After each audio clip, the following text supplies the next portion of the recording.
Hello, I would like to apologize beforehand that my voice is a little shaky and not in the best condition. I have been sick, so my apologies if it sounds really raspy or very squeaky or just doesn't sound appealing. But I have been reading this book called A Phone Booth at the Edge of the World, a novel by Laura Amy Messina, and pages written total of pages read was 316. So at the beginning, we are introduced to this woman who is protecting this phone booth with her whole body, um, while intense weather is going on, and this woman Yui seems to be holding on for dear life for something that meant so much to her. After this sequence of events, we are taken back to the past, where she is working as a host, as she is working as a radio host. This man called in talking about this phone booth, and Tos Tsushi, I might be saying that wrong, Japan, and how this phone booth is not connected to any line or anything, but people who have lost loved ones go and talk on the phone because it's their way of coping with it, since they believe that though the line is not connected to anything, there's strong winds that pass by, so the winds carry their message to their loved ones that are that have passed or that are missing, you know, through the wind. And was very interested in this, as she herself had lost two loved ones, her mother and her daughter, in a tsunami back in 2011. And she, after this phone call, was very much thinking about it, and she's like, you know what, I'll go visit it. So she called off a few days of work and made a plan to go to Toshi, Japan, to go see the phone booth. She lives in Tokyo, so that's a good 7 hours drive. So on her way there, she passes through this ocean, and it makes her really anxious, and it makes her think of that day where she lost her mother and daughter. So she always has this bar of chocolate laying around in case she goes through an ocean, she can chew on something and distract her mind from it. But as soon as she gets there, she meets this guy, well, this older person named Suki-san, and she's like, oh, is this the place where the phone booth lies? And he's like, yeah, actually, let me take you there. And she automatically felt comforted, since she could tell that he also went through something similar to her situation, and that he was also going through pain. So instantly comforted and felt comfortable around him. And as she was there, she noticed that another guy was there. Takeshi? Hold on. Takashi was there. This guy named Takeshi was there, and he was there with this bag of lunch that he always brings when he goes there, so he can talk to his wife through the phone that had passed away, and their favorite dinner that they would eat. So they'd eat it, and they quickly bonded because they both went through something where they lost loved ones. So that caused them to get really close really quickly. And for the first time in a while, Yui started feeling happiness and felt herself truly,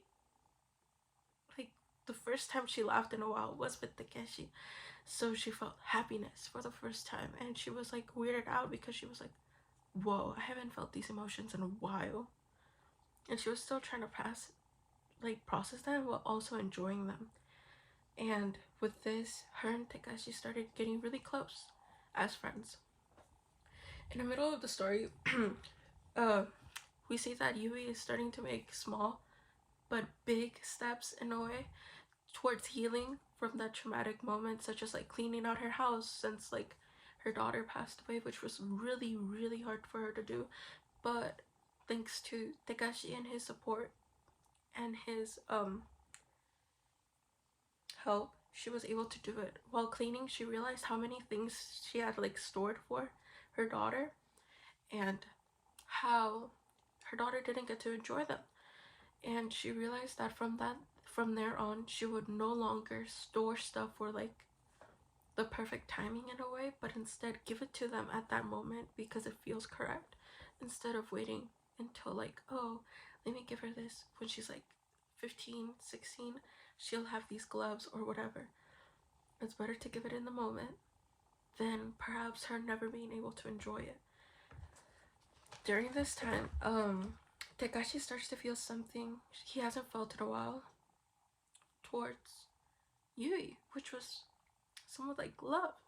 He started feeling as if everything Yui did was in a way perfect and very elegant, but he couldn't express how much he loved her.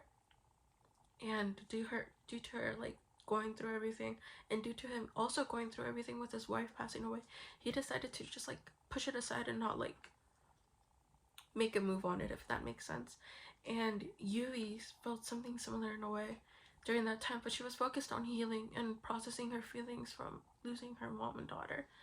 So during that time of healing, she would always get like flashbacks to her memories with her mother and daughter, and had this like reoccurring dream of giving birth to her daughter once again, and how she would wake up and feel empty, lonely, and like she longed for her daughter, and she wondered like, wow, I'm never gonna have like my daughter be born again, and it won't be like the same, if it makes sense. Like she can have children, but like it won't be the same as the daughter she lost. So she was kind of just processing that, and she in a way felt lucky after this, that while in the process of healing, she realized that she was lucky that her mother and daughter had been found after the tsunami, as there were many, many other people who didn't get to find their loved ones afterwards, and still continue to hope that one day their loved ones will be found.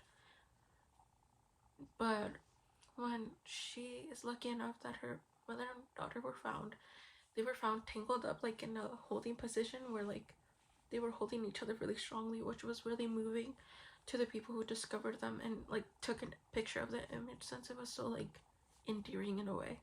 And she was asked if she wanted to like see it, and she was like, yeah, of course. So she did, and she feels lucky that she was fortunate enough to like have seen her mother and daughter for the last time. Near the end of this, Takashi and Yui start getting really close. They're healing, they're bonding, and during this time we get more information or more knowledge on Takashi's past, as his wife Akiko had passed away. Sorry, I had to like remember her name, but like Akiko had passed away. Pretty sure it's because of their tumor that was discovered, but he loved Akiko so much because she was this mindful person who wanted to teach their daughter Hana to trust strangers, because she thought hatred was the worst thing you could have, and hatred is almost impossible to get out of. So he admired her wiseness, and unfortunately, ever since his like wife passed away, his daughter hadn't spoken at all. She like completely stopped talking. So Takeshi and Yui, well, mostly Takeshi, started talking to his own mother and was like, hey, should I introduce Hana to like this phone booth, the phone booth that I go to like, you know, talk and like get it off my chest, and like I can explain it to her that she can talk to her mom through this.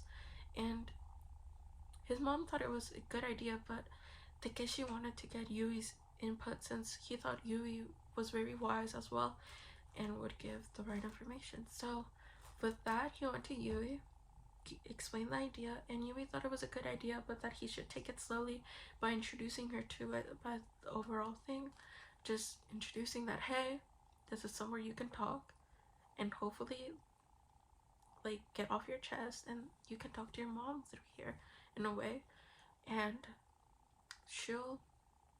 you can talk to your mother here in a way, basically. So he did, and for the first time in a while, after he and Yui took her there, Hana talked for the first time since her mom passed away in this like overly joyed Takashi and Yui at the same time. So she started feeling like this bond, this motherly bond with Hana.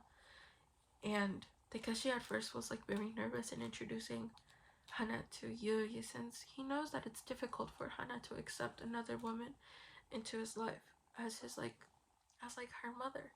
So he was rather nervous, but Hana surprisingly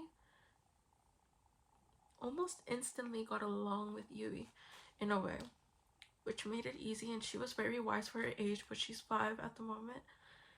And she's like very wise as she talks about her life and understands what her father and Yui are going through. And in a way accepts Yui into her life and into the family, and starts considering Yui as family. And Takeshi at this point is like in love with Yui and her wise and what she's been through and everything about Yui, and is just hoping to start a family with him and Hana and Yui involved, the 3 of them. And Yui starts realizing that she's found happiness, and up to the point that I've read up to, she has found happiness, and the only reason she hasn't like properly felt it is because she was blocking herself from happiness. In a way, she was like not letting herself be loved. But as soon as she realized this, she realized that she truly did heal in a way. But after this flashback, we are taken back to the beginning of the story, in which she was in a typhoon. I don't know how to say the word. And technically, up to the point that I've written to, I haven't finished the book, but like, she was caught in a typhoon trying to save the phone booth and all the precious things that it's been through, with thousands of people going there to like get it out of their chest, and to like honor all the words that have been there with all her body and strength. But unfortunately, she was struck by something we aren't aware of what item it was really hard, and she passed out. Later on, she was found by a couple people who also visited the phone booth, and they quickly took her to the emergency room, and luckily enough, she just passed out and is unconscious up to the point that I've run into. But yeah, that's so far all that has happened in the book The Phone Booth at the Edge of the World, a novel by Laura Ami Messina, as far as I've written to. And I think the overall theme of this book is how to heal, and how people, humans in general, heal in different ways. In the phone booth being one of them, in which they feel like their messages are getting through their loved ones that have passed.